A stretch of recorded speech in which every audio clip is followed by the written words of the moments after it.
Hello guys, family ബ്ലോഗിലേക്ക് സ്വാഗതം. നമുക്കിന്ന് beef കിട്ടിയിട്ടുണ്ട്. അപ്പം നമുക്ക് ബീഫൊന്ന് കറി വെച്ച് കണ്ടാലോ. അപ്പം നമുക്ക് നോക്കാം. ഇതാണ്ട് ഇച്ചിരി ഫ്രഷ് സാധനമാണ്. നമുക്കപ്പം ബീഫ് എടുക്കാം. ബീഫ് എടുത്തിട്ട് നമുക്ക് 1/2 കിലോ ആണ് നമ്മൾ മേടിച്ചത്. അപ്പോൾ 1/2 കിലോ ബീഫ് എടുക്കുക.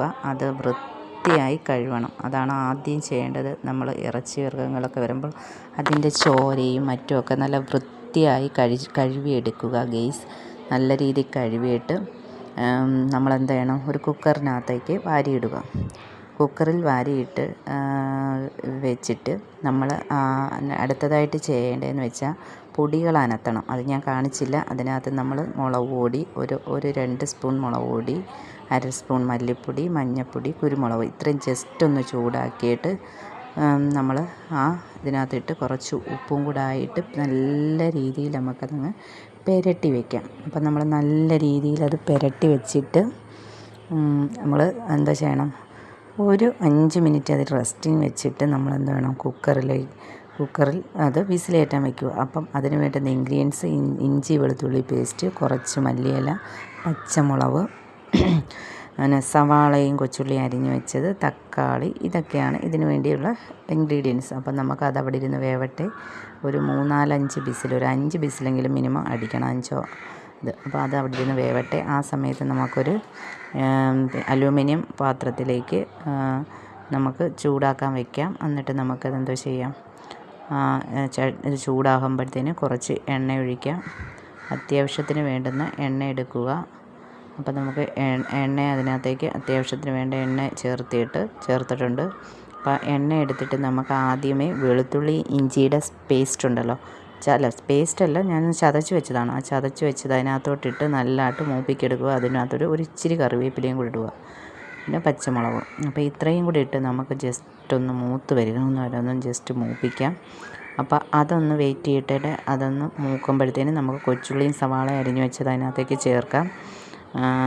അപ്പോൾ കൊച്ചുള്ളിയും സവാളയും ചേർത്ത് നന്നായിട്ട് വഴണ്ട് വരാൻ നമ്മൾ ആദ്യം എപ്പോഴും ഒരു ഇച്ചിരി ഉപ്പും കൂടി ഇട്ടിട്ടാണ് നമ്മൾ സവാള വഴറ്റുന്നത്. അപ്പോൾ പെട്ടെന്ന് അത് വഴളും ജസ്റ്റ്. അപ്പോൾ അതൊക്കെ നമുക്കൊന്ന് വഴണ്ട് വരുമ്പോഴത്തേന് തക്കാളി എടുത്തിടാം. തക്കാളി അതിനകത്തോട്ട് ഇട്ടേക്കാം. തക്കാളി നല്ല രീതിയിലൊന്ന് വഴറ്റിയെടുക്കാം.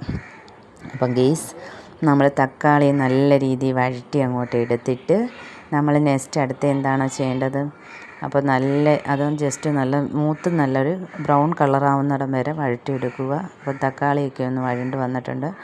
ആ സമയത്ത് നമ്മൾ പൊടികളായിട്ട് എടുത്ത് വെച്ച മുളക് പൊടി, പിന്നെ നമ്മൾ ഗരം മസാല, കുരുമുളക് പൊടി, മഞ്ഞൾപ്പൊടി.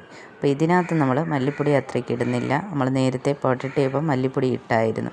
അപ്പോൾ ഇത് ജസ്റ്റ് നമ്മളങ്ങോട്ട് നല്ലതായിട്ട് അതിനകത്തിട്ട് മിക്സായി അങ്ങോട്ട് നല്ല രീതിയിൽ ചേർത്ത് അങ്ങോട്ട് ഇളക്കി വയ്ക്കുക.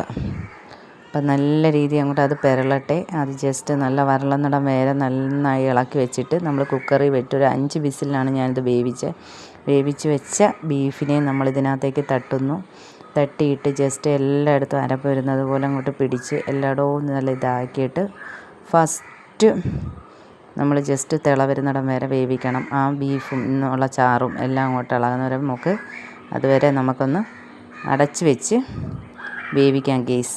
അപ്പം നിങ്ങൾക്കൊക്കെ ഈ വീഡിയോസ് ഇഷ്ടപ്പെട്ടെങ്കിൽ ലൈക്കും സബ്സ്ക്രൈബും കമൻറ്റും ഷെയറും ചെയ്യണം. ആരും മറക്കല്ലും. നമ്മൾ ഇച്ചിരി മല്ലിയിലയും കൂടി ഇട്ട് ഇച്ചിരി കറിവേപ്പിലയും കൂടി ഇട്ടിട്ടാണ് നമ്മളിത് ജസ്റ്റ് അടച്ച് വെച്ചിട്ട് ഒന്ന് ആവി വരുന്നിടം വരെ ഒന്ന് വേവട്ടെ. അപ്പം ജസ്റ്റ് അവിടെ ഇരുന്നൊന്ന് വേവട്ടെ. ബീഫ് നല്ല രീതിയിൽ വെന്തിട്ടുണ്ട്. അപ്പം നമുക്ക് ജസ്റ്റ് ഒന്ന് അരപ്പെല്ലാം കൂടെ ഒന്ന് മിക്സായി ഇറച്ചി പിടിക്കുന്നിടം വരെ ഒന്ന് വെന്ത് തിളച്ച് വന്നിട്ടുണ്ട്. അപ്പം ഗെയ്സ് കണ്ടോ, നല്ല ഇതായിട്ടില്ലേ. അപ്പം കണ്ടോ, നിങ്ങൾക്ക് വീഡിയോ ഇഷ്ടപ്പെട്ടെങ്കിൽ ടാറ്റ ബൈ ബൈ.